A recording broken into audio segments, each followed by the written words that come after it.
Tornado, Chapter 5, 5:30. The wind was still howling, and we could hear the porch swing pounding the side of the house. Something like a tree branch hit the cellar doors. Pete said, "One more quick story about Tornado." "Not too quick," I said. "I like all the details." I think he winked at me. My sister Emma Lou had a cat. Its name was 5:30. It got the name because the cat used to come to our house every day at 5:30 to get something to eat. We didn't know where the cat came from, but it would jump up on the windowsill, and my mom would say, "Well, it must be 5:30. Here's the cat." Pretty soon my sister claimed the cat was hers. She tried to change the name to Silver Queen for the kinds of corn my daddy grew. She called the cat Queenie, but the cat was 5:30 to the rest of us. Before 5:30 came along, we had a part collie named Babe, who liked to dig holes anywhere and anytime she felt like it. If she was in the house when the mood hit her, she tried to dig a hole in the carpet.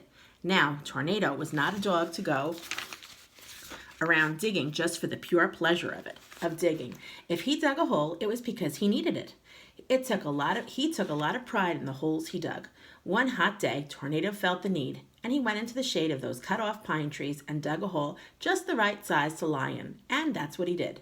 After that, in the heat of the day, he would go lie down in the hole and relax. He got it right the first time, like he did most things, and he never had to dig again. Well, one hot day, he went out to lie down, and there was 5:30 in the hole. She was licking a little loose dirt off one paw. 5:30 looked at Tornado. Tornado looked at 5:30.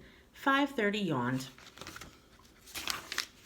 Tornado made a sound deep in his throat that said, "Get out, please."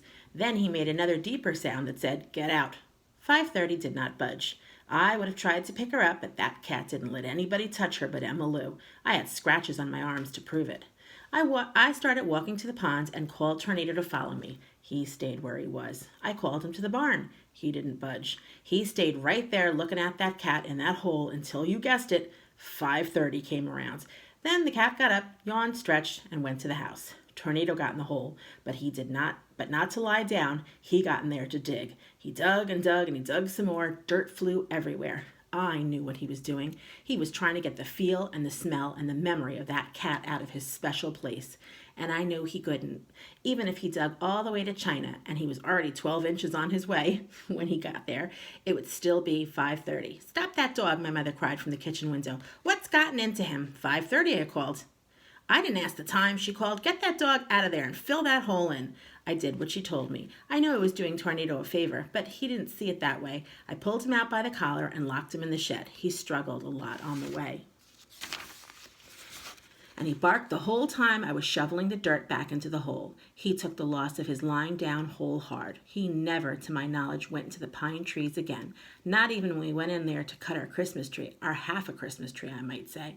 As far as I know, Tornado never dug another hole, and every time 5:30 came around, he looked the other way.